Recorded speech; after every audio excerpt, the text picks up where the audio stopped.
Class हमने यहाँ से स्टार्ट कर दी है। सबसे पहले यहाँ पर नाम लिखा जरूर जाता है चैप्टर का परम्यूटेशन एंड कॉम्बिनेशन, लेकिन हम लोग सबसे पहले परम्यूटेशन पढ़ते हैं फिर कॉम्बिनेशन पढ़ते हैं। ये इसका सीक्वेंस होता है। कभी कभी हम लोग दोनों एक साथ पढ़ने लगते हैं, लेकिन सीक्वेंस में पढ़ेंगे तो पहले परम्यूटेशन और कॉम्बिनेशन, इस तरह से चैप्टर का नाम दिया जाता है। तो सबसे पहले बच्चों यहाँ पे कुछ नोटेशंस होते हैं। वो नोटेशंस हालांकि आप सभी लोग जानते हैं, लेकिन मैं आपको नोटेशंस दोबारा लिखवा देता हूं ताकि आपको कोई कंफ्यूजन ना पैदा हो। सबसे पहले आपने बाइनोमियल थ्योरम तो पढ़ रखी है और उसमें आपने देखा ही है कि व्हाट इज फैक्टोरियल, फैक्टोरियल को मैं किस तरह से रिप्रेजेंट करता हूं। तो आप यहां पर फिर से हेडिंग डाल दीजिए सभी बच्चे, फैक्टोरियल। और फैक्टोरियल की डेफिनेशन मैं आपको ऑलरेडी बता चुका हूं। क्या होता है factorial? the continued product of first and natural numbers, the continued product of first and natural numbers is called, इसको हम लोग स्पेशल तरीके से कहते हैं n फैक्टोरियल। क्या कहते हैं इसको हम लोग कहते हैं n factorial, and it is denoted by factorial n। तो फैक्टोरियल n को हम लोग इस तरह से भी लिखते हैं या फैक्टोरियल n को हम लोग इस तरह से भी लिख सकते हैं। तो ये दो तरीके होते हैं लिखने के। यानी आज के बाद आपको क्लियर होना चाहिए कि आपको अगर कोई फैक्टोरियल n दे दे तो फैक्टोरियल n का क्या मतलब होगा, वो आपको क्लियर होना चाहिए कि फैक्टोरियल n होगा 1 इंटू 2 इंटू 3, ऐसे करके चलता चला जाएगा अप टू n तक। तो n से पहले आपका n-1 आता है तो वो भी आप लिख सकते हैं, n-1 से पहले n-2 आता है वो भी आप लिख सकते हैं। जैसे आपके पास कोई फैक्टोरियल 3 देते हैं तो वो क्या होगा 1 इंटू 2 इंटू 3, समझ गए? कोई फैक्टोरियल 4 दे दे तो 1 इंटू 2 इंटू 3 इंटू 4, इस तरह से बेटा होता है। तो बच्चों ये आपको ध्यान रखना होगा कि फैक्टोरियल का मतलब क्या होता है, और फैक्टोरियल आपके लिए बिल्कुल नया नहीं है क्योंकि आप इसको ऑलरेडी पढ़ चुके हैं बाइनोमियल में कि फैक्टोरियल का रिप्रेजेंटेशन क्या होता है। चलिए सबसे पहले अब हम लोग जानते हैं जीरो फैक्टोरियल। सभी बच्चों को डाउट होता है कि व्हाट इज जीरो फैक्टोरियल। तो बच्चों ये मैं यहाँ पे अलग से दोबारा लिख देता हूँ कि जो फैक्टोरियल 0 होता है उसकी वैल्यू 1 होती है। इसमें सभी बच्चों को कंफ्यूजन होता है, लेकिन आप याद रखिए फैक्टोरियल 0 इज 1। इसकी आपको कोई प्रूविंग नहीं करनी है, आप इसको डायरेक्टली याद रखिए कि फैक्टोरियल 0 क्या होता है, 1 होता है। इसकी कोई मैं आपसे प्रूविंग की रिक्वायरमेंट यहाँ पर नहीं होती है। तो बच्चों ये आपको पता होना चाहिए कि व्हाट इज फैक्टोरियल। तो फैक्टोरियल का जहां तक सवाल है तो फैक्टोरियल सभी बच्चों को यहाँ पर समझ में आ गया होगा। अब बच्चों हम लोग यहाँ पर आगे कंटिन्यूएशन में लेते हैं और आगे लिखते हैं एक नया प्रिंसिपल। उस प्रिंसिपल का नाम होता है फंडामेंटल प्रिंसिपल ऑफ मल्टीप्लिकेशन। सभी बच्चे हेडिंग डालें, this is fundamental principle of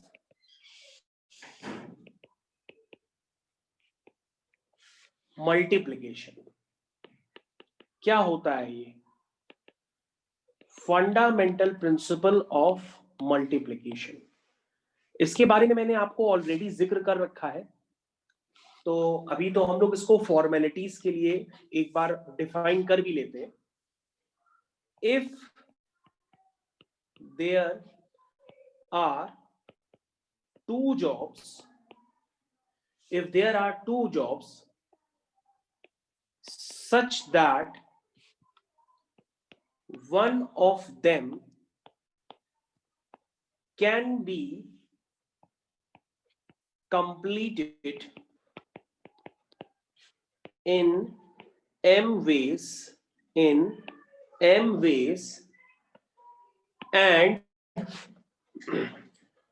समझ में आया?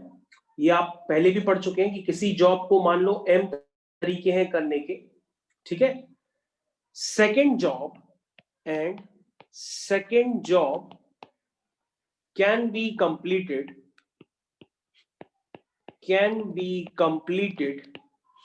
in n ways, then two jobs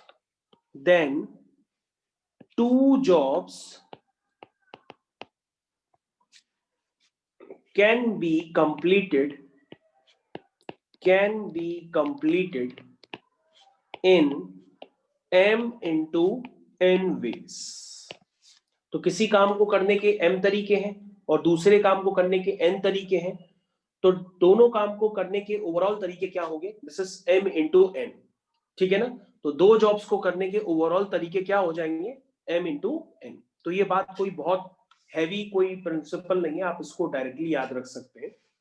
उसके बाद बच्चों एक दूसरी हेडिंग भी आप यहाँ पे डाल करके उस हेडिंग को भी आप कंप्लीट कर लीजिए। This is fundamental principle of addition.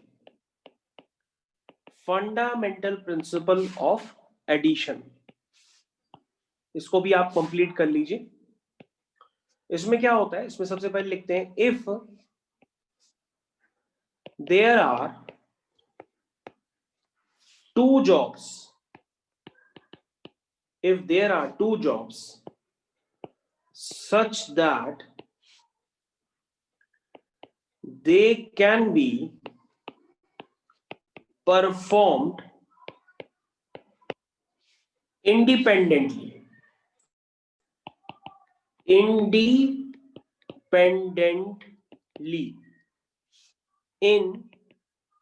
m and n ways,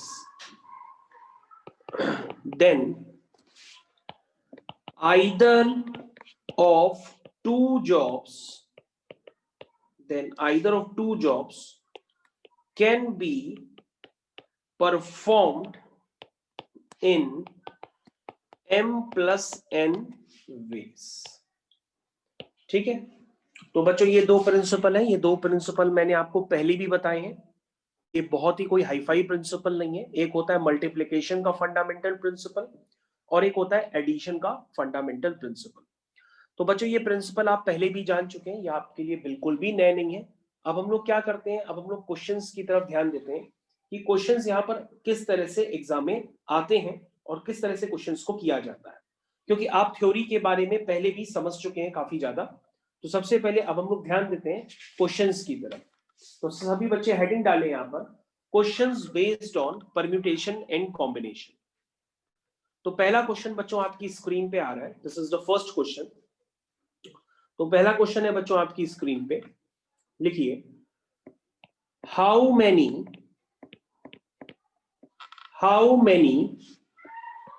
3-digit numbers can be formed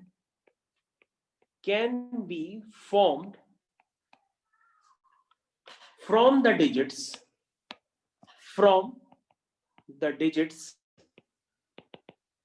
1, 2, 3, 4 and 5, assuming that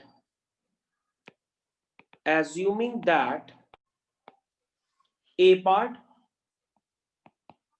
repetition of the digits is allowed,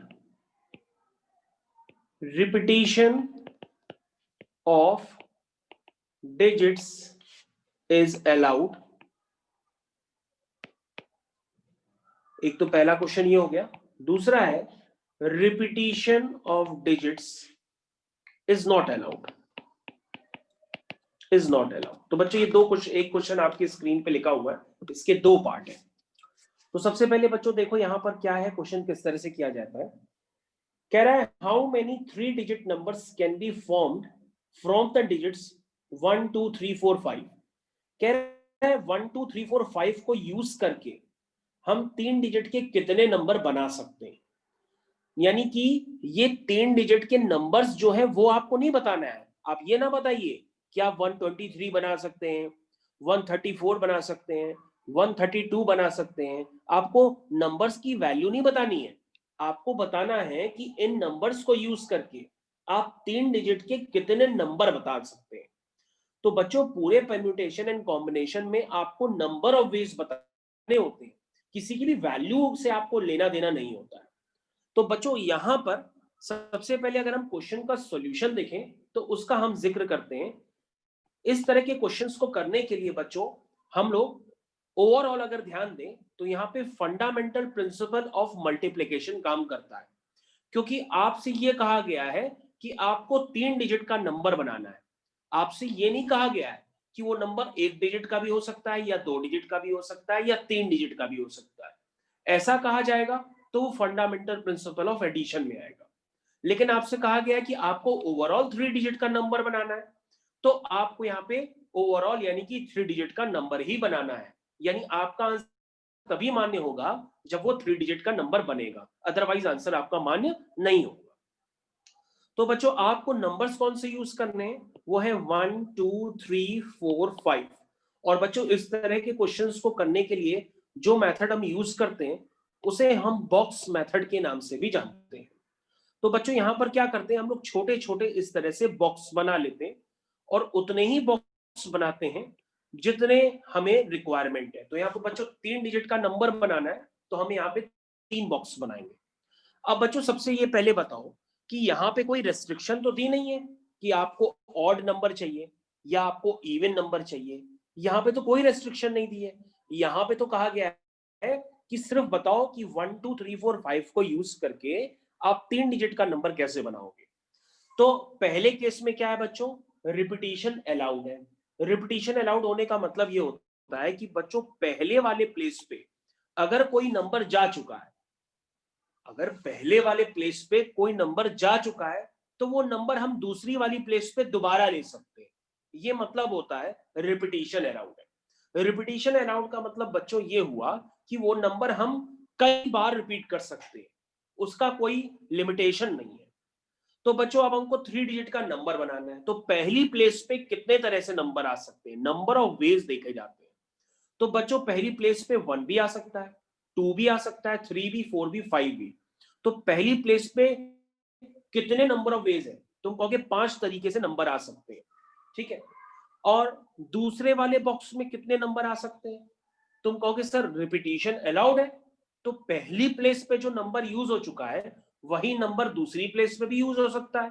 इसका मतलब दूसरी प्लेस पे भी नंबर आने के कितने ऑप्शन है, 5 ऑप्शन है। और तीसरी प्लेस पे तुम कहोगे सर रिपीटिशन अलाउड है, तो इसका मतलब तीसरी प्लेस पे भी वही नंबर फिर से रिपीट हो सकता है। इसका मतलब क्या हुआ, यहां भी 5 ऑप्शन है। और ओवरऑल बच्चों यहां पे मैंने क्या बताया कि आपको 3 डिजिट का नंबर ही बनाना है। इसका मतलब ये सारी इवेंट्स एक दूसरे पे डिपेंड करती है। ऐसा नहीं है कि आप 1 डिजिट का नंबर बना लो और आपका काम चल जाएगा। तो ये सारी चीजें डिपेंडेंट है, इंडिपेंडेंट नहीं है, ठीक है ना। ओके, तो बच्चों यहाँ पे नंबर ऑफ वेज आप लिखेंगे कैसे, आप लिखेंगे according to fundamental principle of multiplication. तो आपका जो 3 डिजिट का नंबर बनेगा वो उसके नंबर ऑफ वेज होंगे 5 इंटू 5 इंटू 5, दैट इज 125। तो बच्चों आपके पहले पार्ट का आंसर हो गया 125। तो बच्चों ये आपके पहले पार्ट का आंसर है। होप आपको समझ में आ गया होगा, ठीक है। तो बच्चों ये जितनी देर बाद ने हम आपको बातें समझाई, ये आप इसको लिख भी सकते हैं और अगर आप डायरेक्ट आंसर लिखना चाहें तो डायरेक्ट भी लिख सकते हैं, दोनों चॉइसेस आपके ऊपर। अब बच्चों ये आपके फर्स्ट पार्ट का आंसर हो गया। अब हम लोग सेकंड पार्ट करते हैं। सेकंड पार्ट में क्या है, तुम कहोगे सर वही नंबर से 1 2 3 4 5, आप सर क्या करेंगे, फिर से वही बॉक्स बनाएंगे और बॉक्स कितने बनाएंगे, जितनी डिजिट का नंबर बनाना है। तो बच्चों यहाँ पे 3 डिजिट का नंबर बनाना है, इसलिए हम बॉक्स भी 3 बनाएंगे। तो बच्चों पहली प्लेस पे कौन कौन से नंबर जा सकते हैं, तो तुम कहोगे 5 तरीके, 1 2 3 4 5 कोई भी जा सकता है। लेकिन बच्चों यहाँ पे रिपीटिशन अलाउड नहीं है सेकंड वाले केस में। तो यहाँ पर यानी कि पहली प्लेस में जो नंबर यूज हो चुका है वो दोबारा पहली प्लेस में नहीं यूज हो सकता। यानी कि दूसरे वाले बॉक्स में 4 वेज है नंबर आने के। अब बच्चों जो पहली और दूसरी प्लेस में यूज हो चुका है वो थर्ड प्लेस पे नहीं आ सकता है। इसका मतलब तीसरे वाले बॉक्स में 3 नंबर आने की पॉसिबिलिटीज हो सकती है, कोई भी 3 नंबर। ये बाकी आप अपने मन में अज्यूम कर सकते हैं कि अगर पहली प्लेस पे मान लो 2 यूज हो चुका है, तो दूसरी प्लेस पे क्या यूज होगा? 1 3 5 1 3 4 5 4 वेज हो गए। दूसरी प्लेस पे अगर पहली प्लेस पे 2 यूज हो चुका है तो दूसरी प्लेस पे तो यूज नहीं होगा, दूसरी प्लेस पे मान लो 3 यूज हो चुका है, तो फिर बचे हुए नंबर कितने हो गए? 3, तो वो तीसरे प्लेस में चले जाएंगे। तो बच्चों ये इसका मतलब हुआ। तो बच्चों जब रिपीटिशन अलाउड नहीं होता है तो ये जो वैल्यूज होती है वो एकदम डिक्रीजिंग ऑर्डर में होती है, यानी पहली प्लेस पे अगर 5 वेज होंगे तो दूसरी प्लेस पे 4 वेज होंगे, तीसरी प्लेस में 3 वेज होंगे। और अगेन बच्चों आपको यहां पर समझ में आ रहा है कि ये सारी इवेंट एक दूसरे पे डिपेंडेंट है, इसलिए यहां पर आप क्या लगाएंगे? फंडामेंटल प्रिंसिपल ऑफ मल्टीप्लीकेशन, और आपका आंसर निकल कर आ जाएगा दिस इज 60 वेज। कितने तरीके आ गए? 60 वेज। तो बच्चों होपफुली आपको ये क्वेश्चन समझ में आ गया होगा। ओके बच्चों, second question on your screen. Second question देखिए, दूसरा क्वेश्चन हम कैसे करते हैं। चलिए, तो दूसरे क्वेश्चन की तरफ बच्चों सबसे पहले हम क्वेश्चन लिखते हैं आपकी पेन। क्वेश्चन है बच्चों, how many 3 digit even numbers, how many 3-digit even numbers can be formed from the digits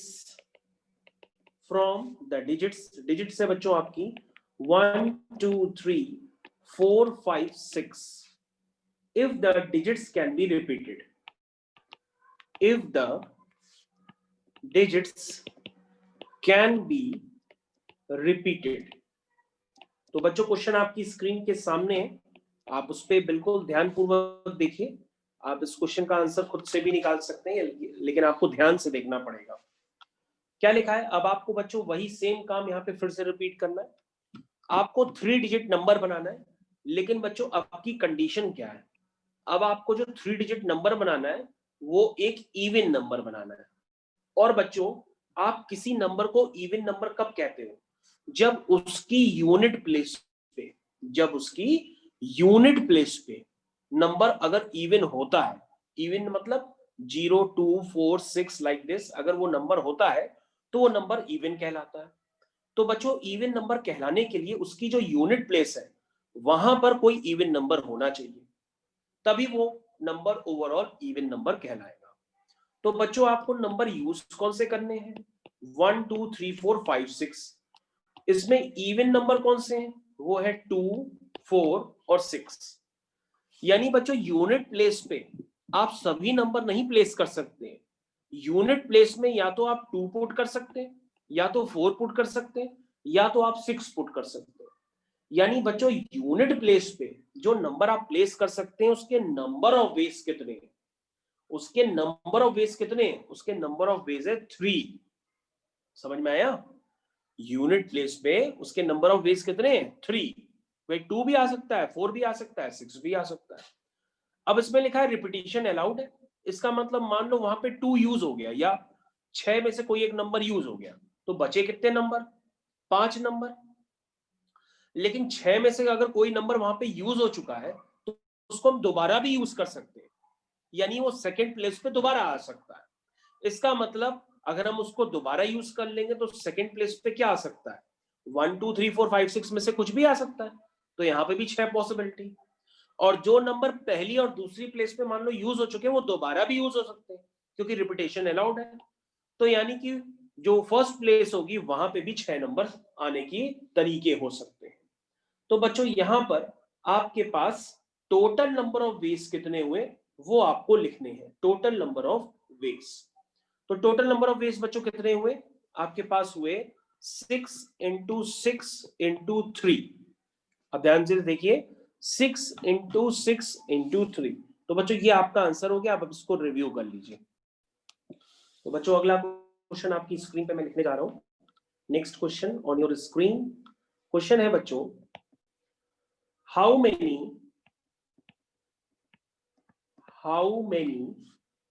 4-letter code, how many 4-letter code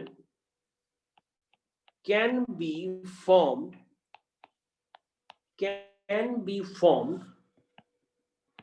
using the first 10 letters of English alphabet if no letter can be repeated. If no letter can be repeated.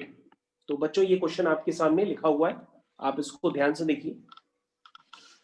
तो question में लिखा हुआ है how many 4 letter code can be formed using the first 10 letters of the English alphabet.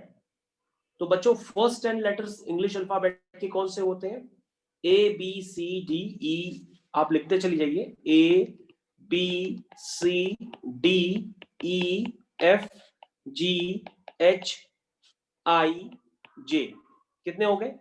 1 2 3 4 5 6 7 8 9 10। तो बच्चों ये 10 मैंने English alphabet के फर्स्ट 10 लेटर्स ले लिए।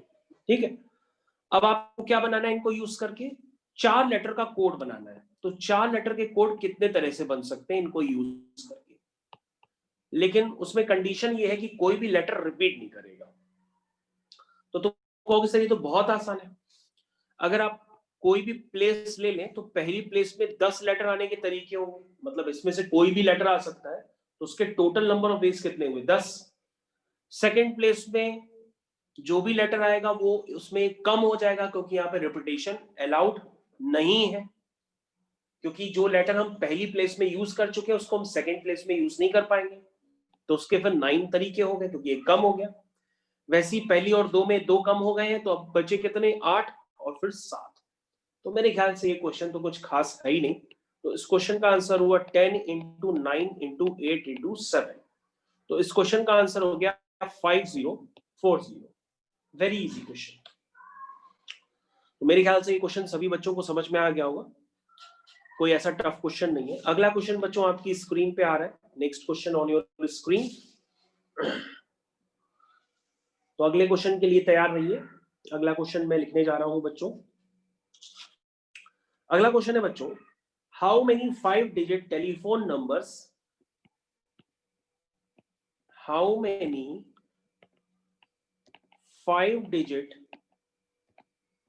telephone numbers can be constructed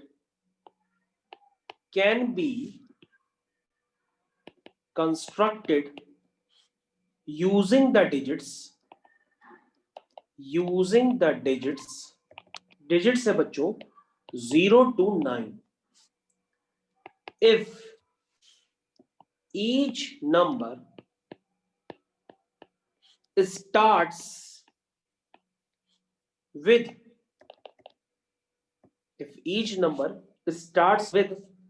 67 and no digit appears more than once। ठीक है, तो बच्चों यहां पर आप देखिए, आपके पास क्वेश्चन लिखा हुआ है। सबसे पहले आप कोशिश करिए, अगर आप इसका आंसर निकाल सकते हैं तो आप भी आंसर निकाल सकते हैं, फिर आप भी कोशिश कर सकते हैं। तो बच्चों आपके पास जो नंबर है वो 0 से लेकर के 9 तक है। ठीक है, तो 0 से लेकर के 9 तक जो नंबर है वो पहले आप अपने उसमें लिखिए, तो आपको ज्यादा क्लियर होगा। तो 0 से लेकर 9 तक जो बच्चे नंबर होंगे 0 1 2 3 4 5 6 7 8 9, इनको यूज करके 5 डिजिट के टेलीफोन नंबर्स बनाने हैं, 1 2 3 4 5। लेकिन बच्चों उसमें खास बात यह है कि जो नंबर है वो स्टार्ट होते हैं 67 से, यानी कि पहली प्लेस पे आपके पास कोई भी नंबर डालने का सिर्फ एक ही तरीका है ना, क्योंकि आप जानते हैं कि पहली प्लेस पे जो नंबर आएगा उसका सिर्फ नंबर ऑफ वेज एक ही है। क्या है वो? कि पहली प्लेस में आप क्या चाहते हैं कि 6 आए, तो उसका फिक्स तरीका है। तो उसका फिक्स तरीका क्या हो गया? 1। मेरी बात समझिए, आप पहली प्लेस पे क्या वैल्यू डालेंगे 6, तो उसके नंबर ऑफ वेज तो फिक्स है ना कि वो एक ही तरीके से आ सकता है, और तो कोई तरीका हो नहीं सकता। दूसरी प्लेस पे देखिए, दूसरी प्लेस भी आपकी फिक्स है, वहां पे 7 आना ही आना है, वरना आपकी रिक्वायरमेंट पूरी नहीं होगी। यानी दूसरी प्लेस पे भी आपके पास सिर्फ एक ही तरीका है कि वहां पे 7 ही आएगा और कोई नंबर नहीं आएगा। तो वहां पे नंबर ऑफ वेज कितने हुए, यहां भी 1 हुए। तो बच्चों अब आपके कितने नंबर्स यूज हो चुके हैं, 6 यूज हो चुका है, 7 यूज हो चुका है। अब कितने नंबर बचे वो गिन लीजिए, 1 2 3 4 5 6 7 8। अब बच्चों 8 नंबर बचे हैं, ठीक है, क्योंकि 6 और 7 तो चले गए। तो बच्चों इस प्लेस पे जो भी नंबर आएगा उसको हम दोबारा यूज नहीं कर सकते, क्योंकि इसमें साफ साफ लिखा है कि कोई भी डिजिट दोबारा नहीं यूज हो सकती। तो बच्चों अब आपके पास कितने नंबर बचे, 10 थे, 10 में से अब कितने बचे हैं, 2 चले गए, कितने बचे, 1 2 3 4 5 6 7 8, 8 नंबर बचे। यानी यहाँ पे 8 तरीके हो गए, और जो यहाँ पर एक नंबर आ चुका होगा उसको हम दोबारा यूज नहीं कर सकते, तो इसका मतलब यहाँ पे 7 तरीके हो गए। और यहाँ पे भी जो आ चुका होगा उसको हम यूज नहीं कर सकते, तो यहाँ पे 6 तरीके हो गए। तो बच्चों टोटल नंबर ऑफ वेज कितने हुए, टोटल नंबर ऑफ वेज हुए 1 इंटू 1 इंटू 8 इंटू 7 इंटू 6, यानी टोटल नंबर ऑफ वेज हुए आपके 336। ये बच्चों आपका आंसर है। अब आप चेक करिए आपको समझ में आया कि नहीं आया।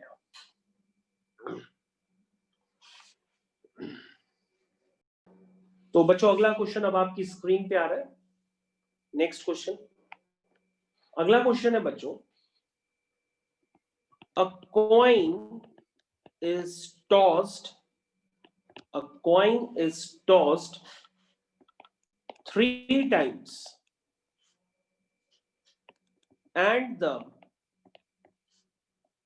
outcomes are recorded. ध्यान से देखिए, a coin is tossed 3 times and the outcomes are recorded. How many possible outcomes are there? तो बच्चों ये क्वेश्चन है आपकी स्क्रीन पे, ये क्वेश्चन आपको करना है। सबसे पहले क्वेश्चन पढ़िए क्या लिखा है, a coin is tossed 3 times. बच्चों एक कॉइन को 3 बार उछालो, एक कॉइन को 3 बार उछालो या 3 कॉइन को 1 बार उछालो, इसके जो आउटकम्स होंगे वो सेम ही होंगे। मान लीजिए आपने एक कॉइन को 3 बार उछाला तो क्या क्या आ सकता है, हो सकता है पहली बार में हेड आए, दूसरी बार में टेल आए, तीसरी बार में हेड आए, यानी हेड टेल हेड आ सकता है ना। अगर हम एक कॉइन को 3 बार उछालें या 3 कॉइन को 1 बार उछालें, तो आप अगर 3 कॉइन को 1 बार उछालेंगे उसकी भी पॉसिबिलिटी वही होगी, सैंपल स्पेस वही होगा जो एक कॉइन को 3 बार उछालने पर आता है। तो आप अगर 3 कॉइन को नहीं पहचानते तो सबसे पहले आप एक कॉइन को लेके चलिए। अगर बच्चों एक कॉइन को उछालते हैं तो क्या आ सकता है, हेड आ सकता है या तो टेल आ सकता है, यानी कि टोटल नंबर ऑफ आउटकम्स कितने हो सकते हैं, 2 हो सकते हैं ना। और बच्चों अगर आप 2 कॉइन उछालते हैं तो ये क्या आ सकता है, हेड टेल भी आ सकता है, टेल हेड भी आ सकता है, हेड हेड भी आ सकता है, टेल टेल भी आ सकता है।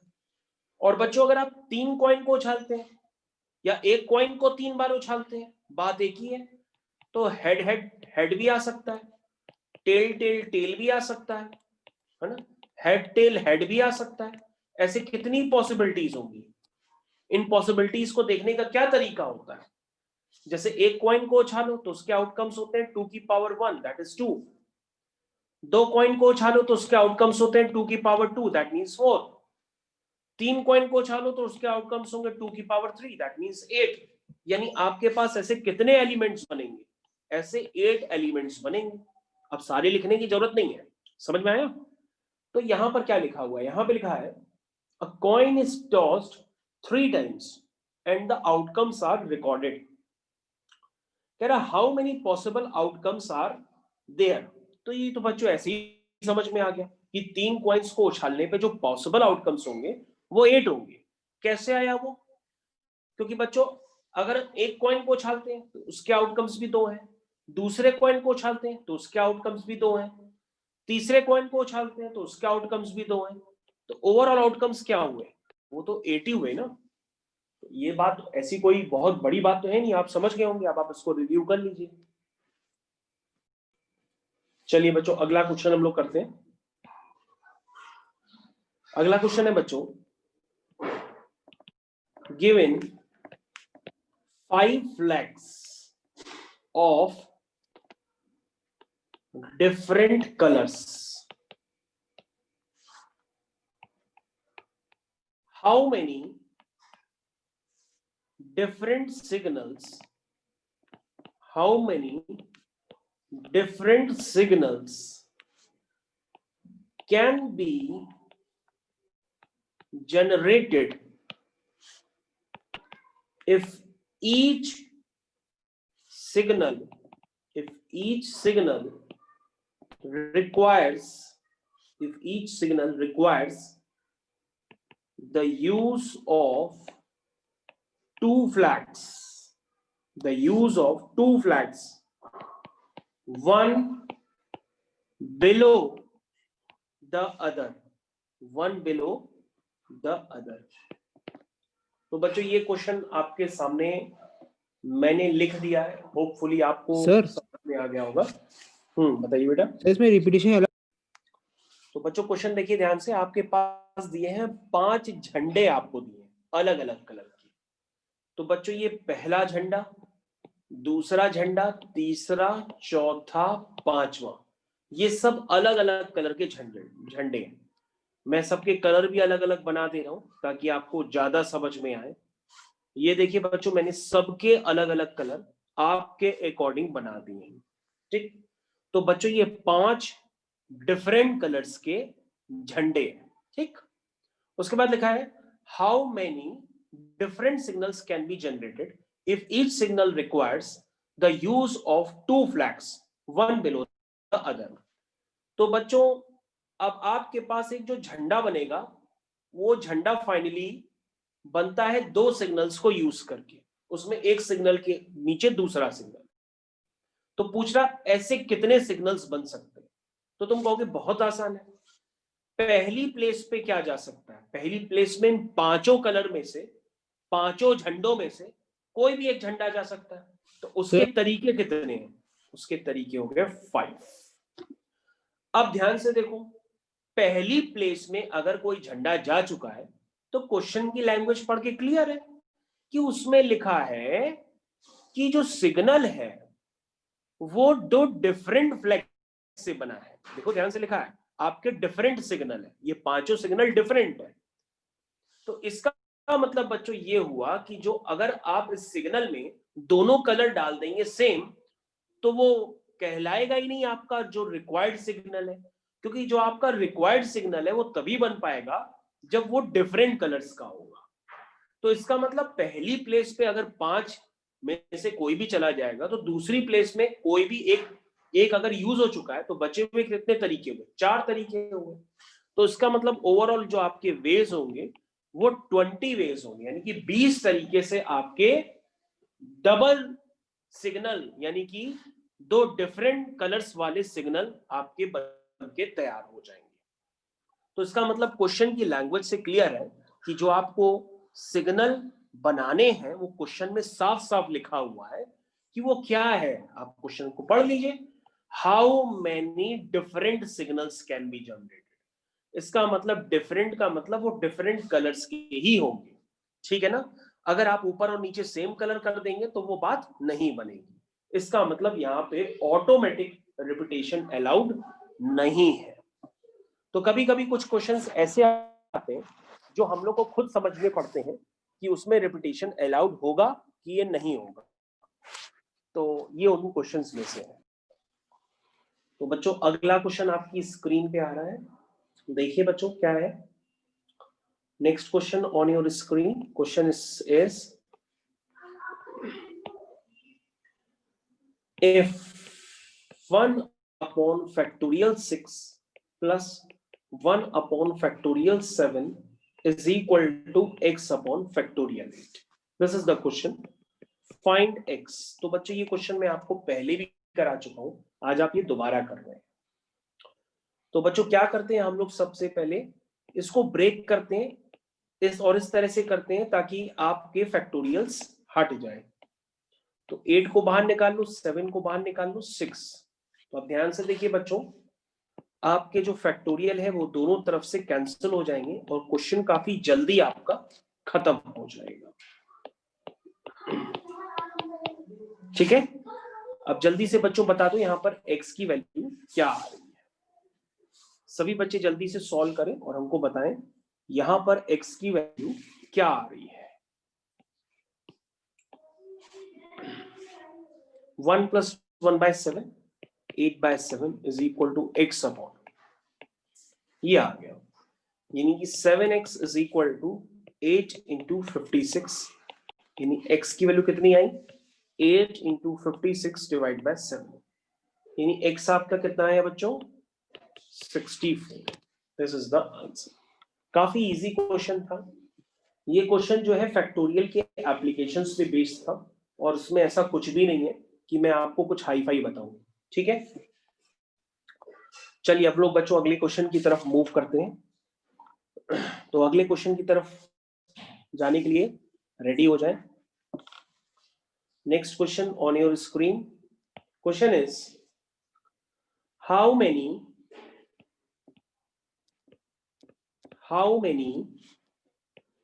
3-digit numbers, how many 3-digit numbers can be formed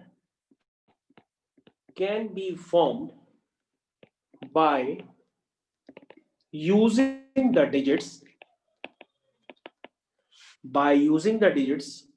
1 to 9 if no digit is repeated. If no digit is repeated. तो बच्चों आपके सामने ये क्वेश्चन लगा हुआ है, कैसे करेंगे चलिए देखते हैं. सबसे पहले बच्चों यहां पर देखिए क्या लिखा है. यहां पे लिखा है how many 3-digit numbers can be formed by using the digits 1 to 9 if no digit is repeated. तो बच्चों इस क्वेश्चन का आंसर आप निकाल सकते हैं, काफी आसान है. कैसे निकालेंगे, जैसे आपको सिखाया गया है वैसे आप निकालेंगे. लेकिन अब आप एक नया तरीका भी सीख सकते हैं, परम्यूटेशन का. क्योंकि अगर हम परम्यूटेशन का नाम लेते हैं तो परम्यूटेशन के नाम का मतलब होता है अरेंजमेंट. क्या नाम होता है, अरेंजमेंट. और मैंने बच्चों आपको बताया था कि क्वेश्चन की लैंग्वेज पढ़ के आपको खुद समझना पड़ेगा कि वो कॉम्बिनेशन का क्वेश्चन है कि परम्यूटेशन का क्वेश्चन है. क्योंकि कॉम्बिनेशन का मतलब होता है सिर्फ सिलेक्शन और परम्यूटेशन का मतलब होता है अरेंजमेंट. तो बच्चों जाहिर सी बात है, अगर हम 1 से लेकर के 9 तक के जो भी नंबर गिवन है उनको अगर हम लिखते हैं तो एक बार आप लिख लीजिए 1 2 3 4 5 6 7 8 9. ठीक, और से अगर आपको बच्चों 3 डिजिट का नंबर बनाना है तो पहले आप 3 डिजिट का नंबर जरा फॉर्म कर लीजिए. तो क्या लिखा है, नो डिजिट्स इज रिपीटेड. यानी यहां पर क्या जाएगा 9, यहां पर क्या जाएगा 8 और यहां पे क्या जाएगा 7. तो कितना हुआ, ये वैल्यू आई 504. लेकिन बच्चों आप में ये हमको बताइए कि यहां पे जो 504 नंबर्स बन करके आए हैं 3 डिजिट के, उसमें से कोई भी एक नंबर आप बता दीजिए. जैसे उसमें से कोई भी एक नंबर हो सकता है 789, हो सकता है. तो बच्चों आप ये बताइए अगर हम 789 की जगह लिखते हैं 798, तो ये क्या दोनों बच्चों सेम नंबर है? तुम कहोगे नहीं सर ये सेम नंबर नहीं है, ये दो अलग अलग नंबर है. तो बच्चों अरेंजमेंट की बात यहीं पर आती है. अरेंजमेंट का मतलब ये होता है कि सीता और गीता अगर बैठी हैं तो वो एक डिफरेंट अरेंजमेंट है, और गीता और सीता बैठी है तो वो एक डिफरेंट अरेंजमेंट है. सीता गीता, सीता पहले गीता बाद में, या गीता पहले सीता बाद में, तो ये दो अलग अलग अरेंजमेंट हुए. तो आपको यहां पर मैं सिलेक्शन नहीं करवा रहा हूं, कि बताओ उसमें से हम 3 डिजिट के कितने नंबर चुन सकते हैं। No no no no no no, चुनना नहीं है, आपको अरेंजमेंट होता है यहाँ पे, क्योंकि 789 है तो 3 डिजिट का नंबर, लेकिन ये मैंने सेलेक्ट नहीं किया है, ये मैंने अरेंज किया है, क्योंकि 789 एक अलग नंबर है और 798 एक अलग नंबर है। समझ में आया? 987 एक अलग नंबर है, लेकिन ये तो बन तो रहा है बार बार इन्हीं डिजिट्स को यूज करके, लेकिन नंबर तो अलग अलग है। दैट मीन्स ये प्रोसेस किसका होता है? परम्यूटेशन का प्रोसेस होता है। क्या प्रोसेस होता है? परम्यूटेशन। परम्यूटेशन क्या बताता है? कि दिस इज द अरेंजमेंट। समझ में आया? अब बच्चों यहां पर ध्यान से देखिएगा, अगर मैं इसको परम्यूटेशन के हिसाब से करूं तो इसका आंसर आप क्या लिखेंगे?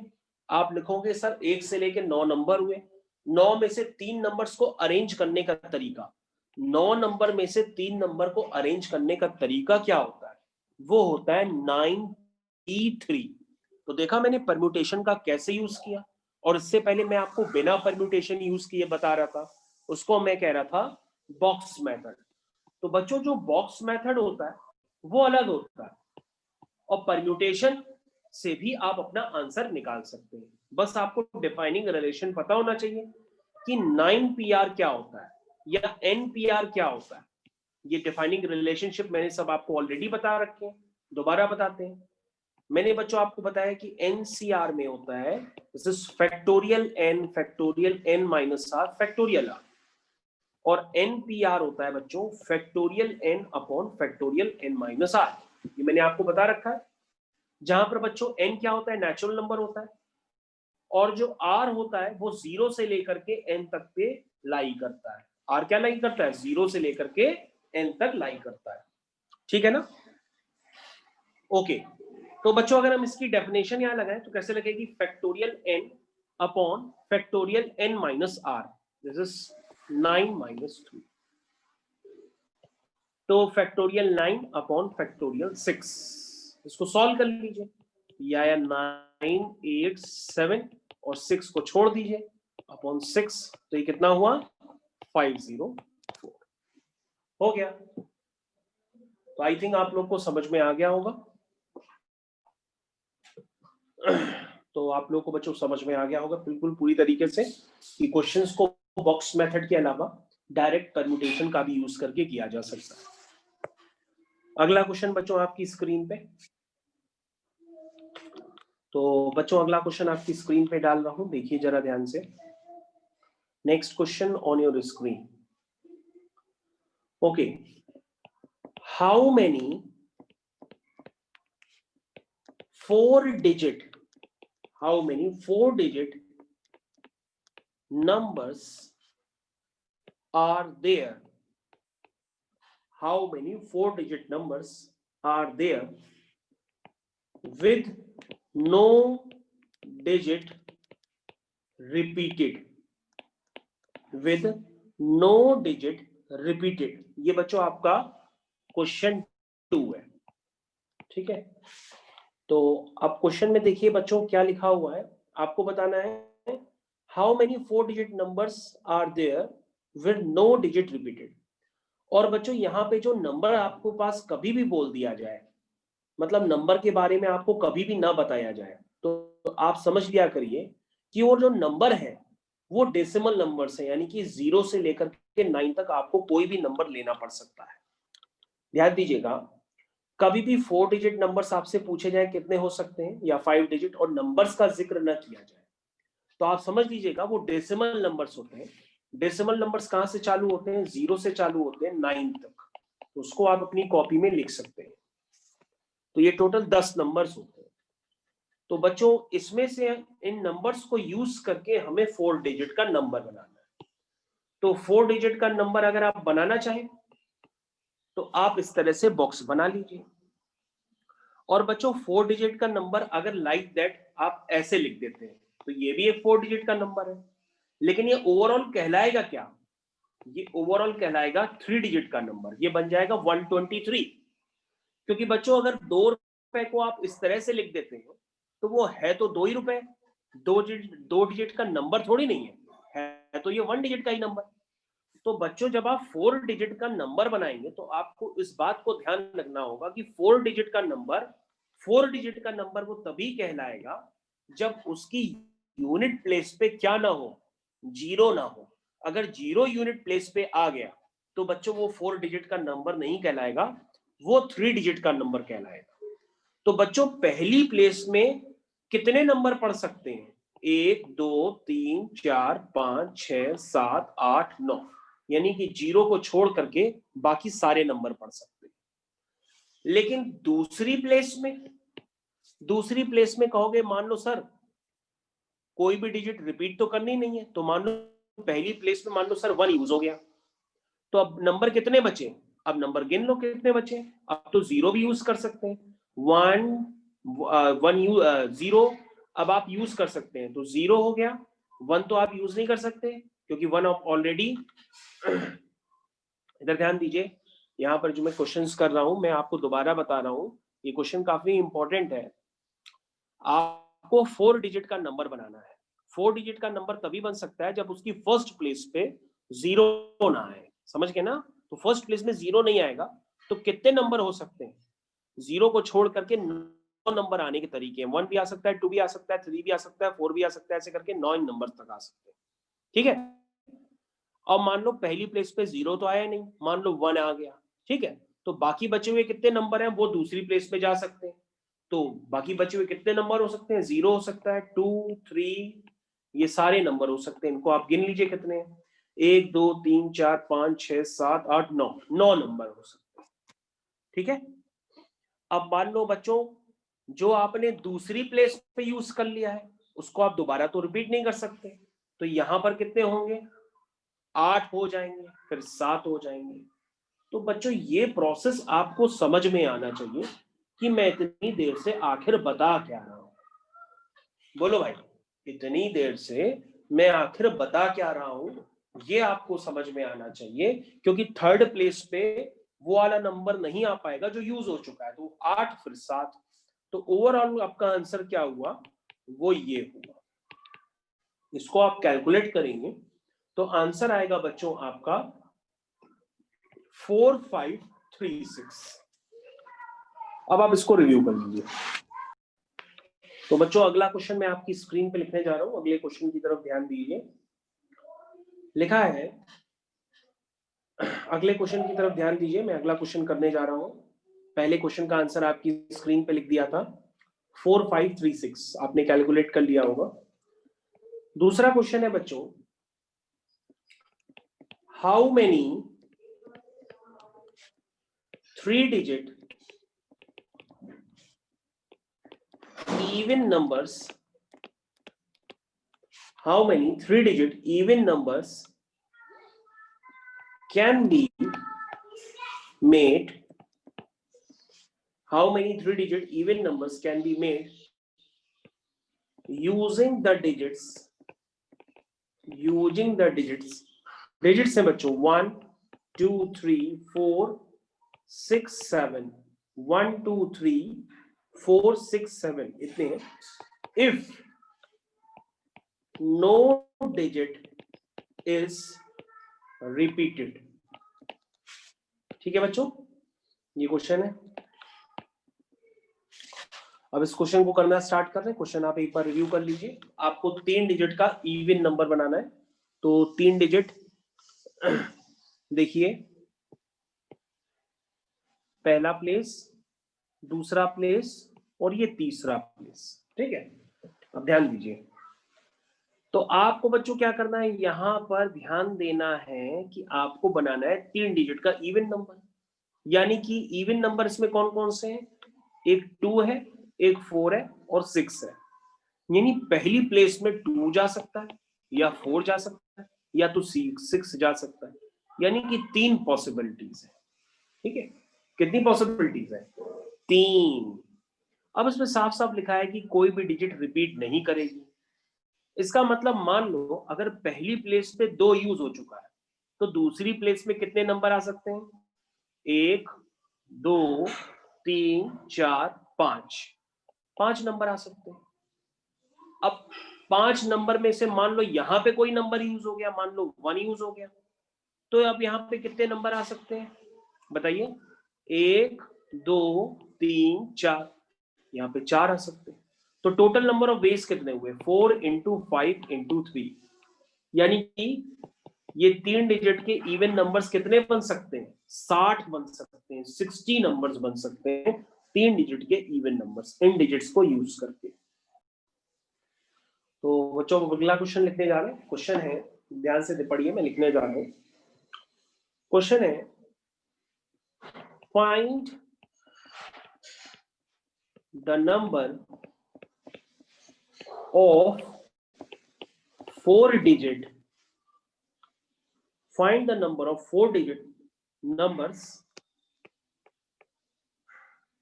that can be formed using the digits 1 2 3 4 5 if no digit is repeated.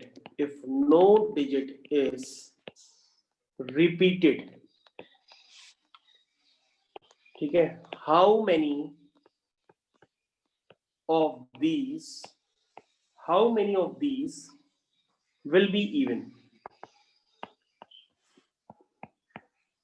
तो बच्चों क्वेश्चन आप देख लीजिए, अगर आपसे हो सकता है तो आप भी कर सकते हैं। देखिए कैसे करेंगे। तो बच्चों ये नंबर है 1 2 3 4 5, 5 नंबर है, 5 में से 4 डिजिट का नंबर अगर बनाना हो तो उसका तरीका होगा 5p4। इस तरह से भी आप डायरेक्ट लिख सकते हैं। और 5p4 को अगर आप कैलकुलेट करेंगे तो ये वैल्यू आएगी factorial 5 upon factorial 5 minus 4। This is factorial 5 upon 1। This is 5 into 4 into 3 into 2 into 1। This is 120। तो इन 5 डिजिट्स को यूज करके अगर आप 4 डिजिट का नंबर बनाना चाहते हैं तो उसके नंबर ऑफ वेज कितने होंगे? This is 120।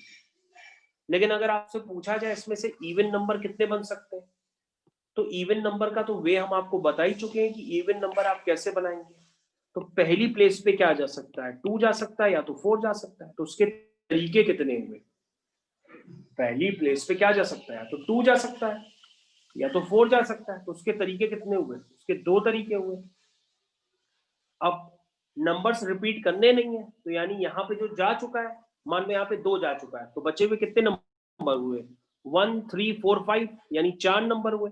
यहाँ पे 3 हुए, यहाँ पे 2 हुए। हो गया इस तरीके से। तो बच्चों ये आपका हो गया, इसको आप सॉल्व कर लीजिए, आपका आंसर आ जाएगा। तो 2 3 जा 6, 6 2 जा 12, 12 4 जा 48।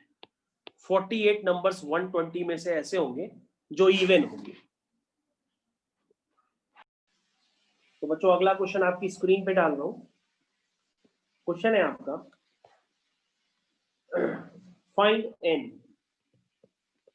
आपको n निकालना है। एक रिलेशन दिया है, if n minus 1 p3 is to n p4 is equal to 1:9। तो बच्चों इस रिलेशन से आपको n निकालना है, उसको सिंप्लीफाई करिए, n निकालने की कोशिश करिए, आपका आंसर आ जाएगा। तो चलिए स्टार्ट करते हैं।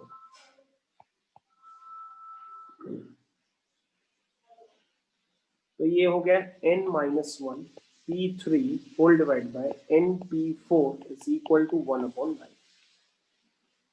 This is factorial n upon factorial n minus r whole divide by factorial n upon factorial n minus r is equal to 1/9। तो बच्चों ये हो गया factorial n minus 1 upon factorial n minus 4 into factorial n upon factorial n minus 4 is equal to 1/9। ठीक है, n minus 4 से n minus 4 वाला factorial cancel हो जाएगा। ऊपर क्या बचा? ऊपर बचा n माइनस 1, नीचे n है, n को लिख दो, n बाहर निकाल दो तो n माइनस 1 बचा, 1/9। तो n माइनस 1 से n माइनस 1 का फैक्टोरियल कैंसिल हो गया, n इज इक्वल टू 9। कितना इजी क्वेश्चन था। तो बच्चों अगला क्वेश्चन आपकी स्क्रीन पे ये रहा, लिखा है फाइंड आर। आपको आर निकालना है बच्चों। इफ आपको एक पास रिलेशन गिवन है, this is 5PR is equal to 2 times 6PR minus 1। तो बच्चों ये एक ऐसा आपके पास रिलेशन गिवन है, इसमें से आपको आर निकालना है। ठीक है, निकालिए आर।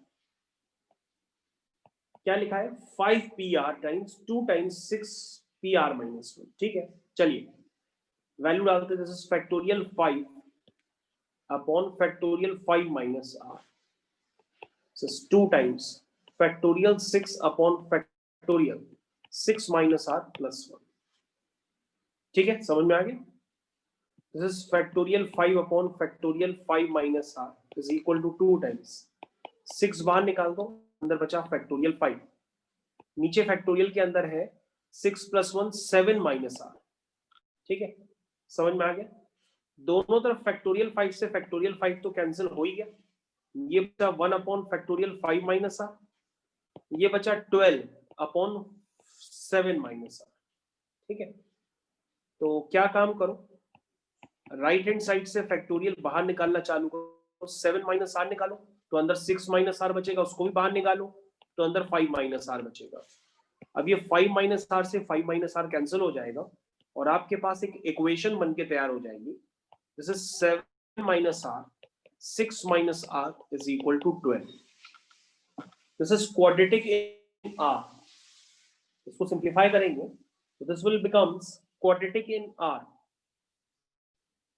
तो ये जो बच्चों बन जाएगी क्वाड्रेटिक इन आर।